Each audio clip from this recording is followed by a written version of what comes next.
And here we are, our next lesson in our Roots and Powers unit 4.3, Mixed and Entire Radicals. So we're going to talk a little bit, start off with the conversation about Unit 3. I want to recall what a radical is. So a radical, again, is a combination of an index and a radicand. Index, of course, is the root number. Square root, cube root, fourth root. And the radicand is the number underneath the sign. So basically what you're looking for here is what number times by itself 3 times would equal 81. So that's from Unit 3. Now we want to bring in the idea of what is a mixed radical. Well, a mixed radical is a radical that has got a number in front of it. So it's a mixture of a whole number and a radical. What does this number actually represent? Well, it's the number 2 times the cube root of 81. Now if you were to pull out your calculator and you were to do the cube root of 81, we get a nasty number. Something around 4.326, and it goes on forever and ever.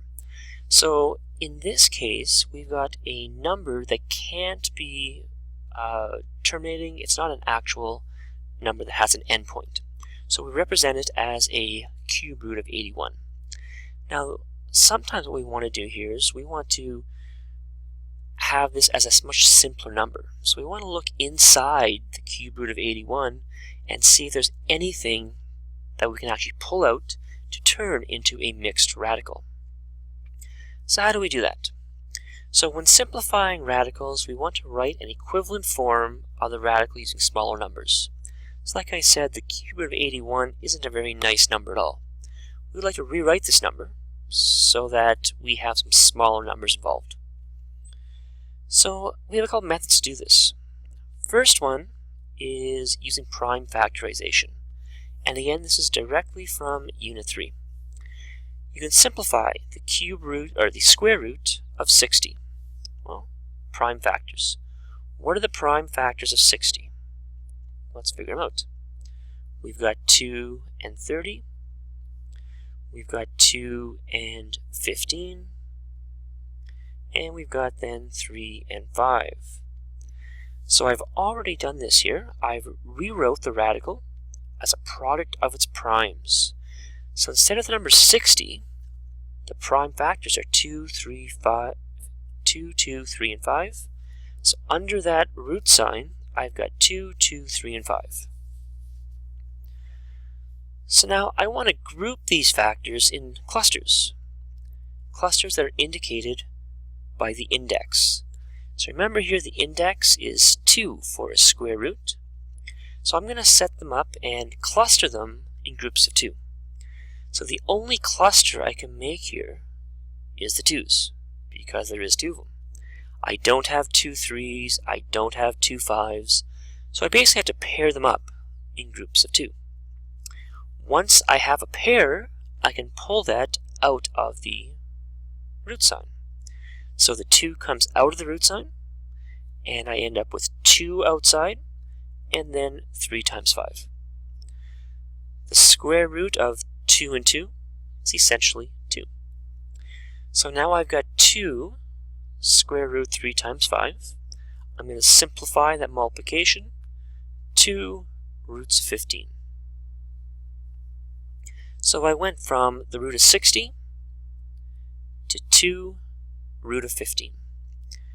Got the prime factors, grouped them, pulled out the groups.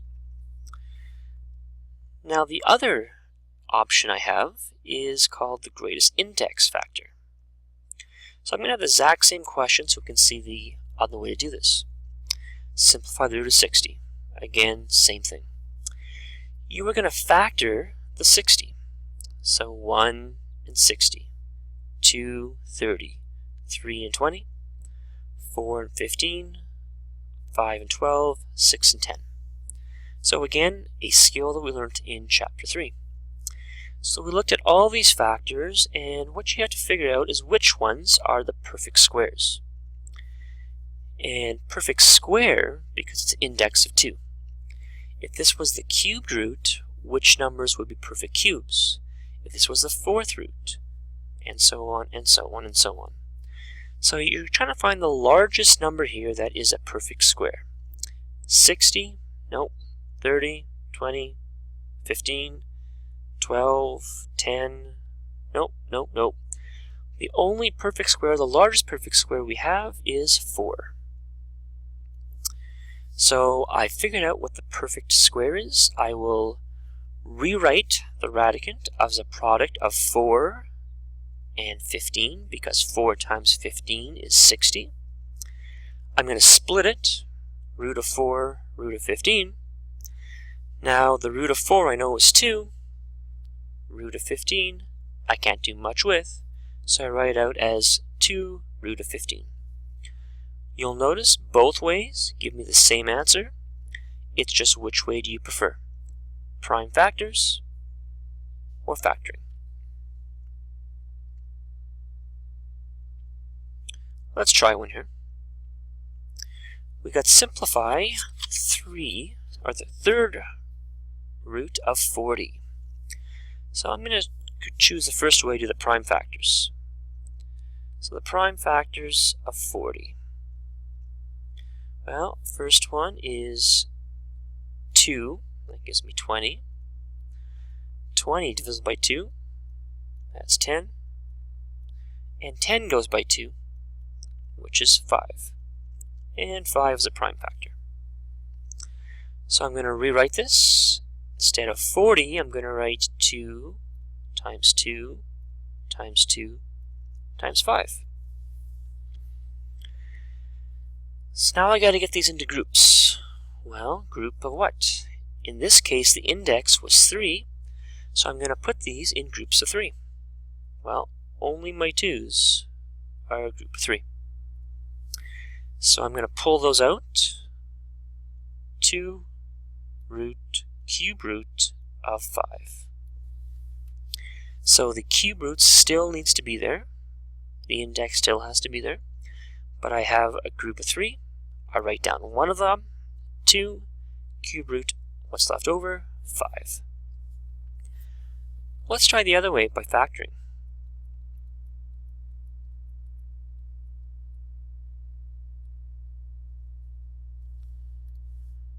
Sorry, the pen is still acting up on me. I'm trying to get it fixed, but it takes a while.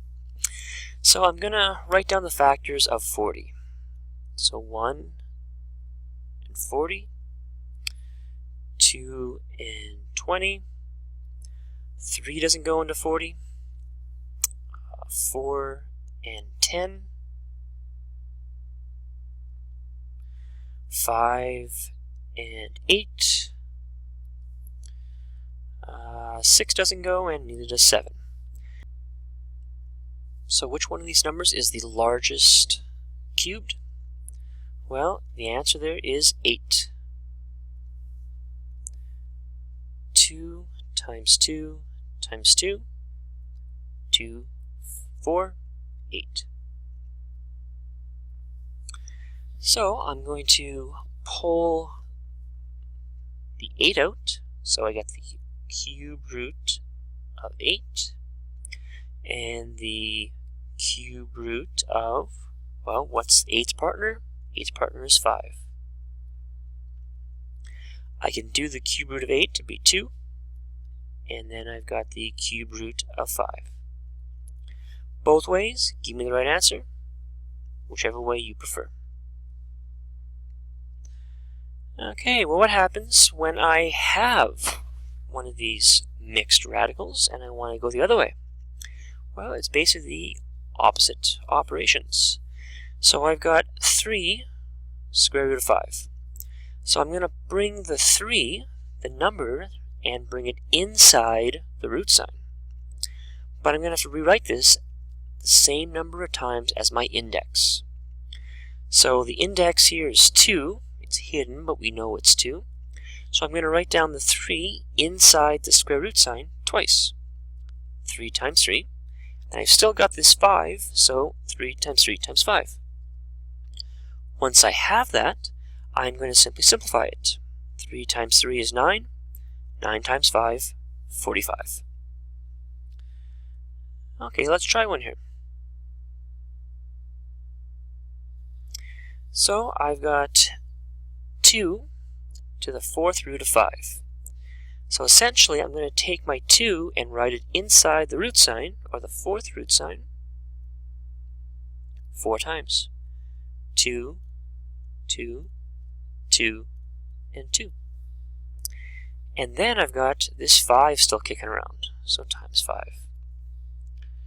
Now, just a little simplification. I still have the 4th root. 2 times 2 is 4. 8. 16. 16 times 5 is 80. So I get 80 to the 4th root of 80 as my final answer. So we've got radicals going to mixed, mixed going to radicals. Let's go to the textbook, please, page 218. Let's do 2 from the A's, 5 from the B's, 1 from the C's.